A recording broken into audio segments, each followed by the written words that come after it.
আজকে আপনাদের আমি একটি রান্না দেখাবো কিভাবে খুব কম সময়ে কম উপকরণ দিয়ে এই চনা বিরিয়ানিটা আমি রান্না করেছি। প্রথমেই চনাগুলো সিদ্ধ করে নিয়েছি আলু সহ। এরপর আমার এইটা রান্নাটা করতে যা যা লাগবে পেঁয়াজ, রসুন, মরিচ আর টমেটো। এখন অবশ্য বেশি যেহেতু টমেটো পাই তাই আমি টমেটোটা দেওয়ার কথা ভাবলাম, কিন্তু আপনারা না দিলেও সমস্যা নেই। এরপর নিব 1 চামচ হলুদ, 1 চামচ জিরা আর আধা চামচ আদা। এরপর প্রথমে একটি প্যানের মধ্যে তেল দিয়ে ওখানে রসুন পেঁয়াজ দিব।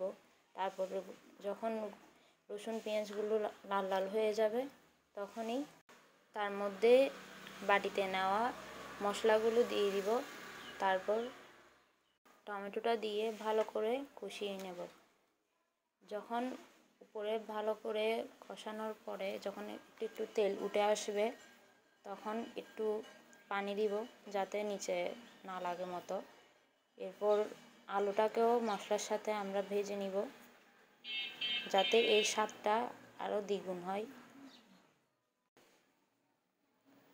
এই মশলাটা অনেকক্ষণ নাড়াচাড়া করার পর আপনারা দেখবেন যে যখন মশলাটার উপরে একটু তেল ভেসে উঠবে তখনই বুঝতে হবে যে মশলাটা কষানো হয়ে গেছে।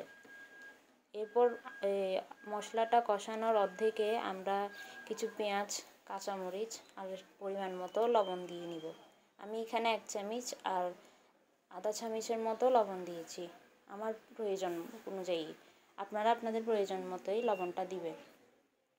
এরপর কষানো হয়ে গেলে ওখানে যে সিদ্ধ করা চনাটা রেখেছিলাম ওইটা ওখানে মধ্যে দিয়ে দিব।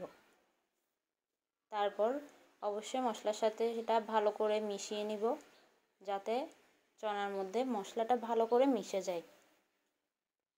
আরেকটা কথা, চনাটাকে এভাবে মেশানোর সময় অবশ্যই চুলার গ্যাসের আঁচটা খুব একটু লো ফ্লেমে রাখতে হবে, কারণ লো ফ্লেমে না রাখলে এটা নিচে লেগে যাওয়ার একটা সম্ভাবনা থাকে। তারপর কিছুক্ষণ একটু ঢেকে দিয়ে রেখে তারপর আরেকটু পানি দিয়ে, যাতে যদি মনে হয় আপনাদের যে পানি দিতে হবে নিচে যাতে না লাগে তার জন্যই আমি এই পানিটা দিলাম। তারপর ওখানে কিছু পেঁয়াজ দিলাম আর কিছু, যাতে এর স্বাদটা আরও দ্বিগুণ হয়ে যায়। এই পেঁয়াজটা আসলে অনেকে দেয় না, কিন্তু আমার মনে হয় যে এই যে শেষের দিকে যে পেঁয়াজটা দেওয়া হয় এটার কারণে স্বাদটা যেন আরও দ্বিগুণ বেড়ে যায়। তারপর সব কিছু নাড়াচাড়া করে ঠিক করে দিয়ে আমি আবার ঢাকনা দিয়ে রাখবো 5 মিনিট মতো।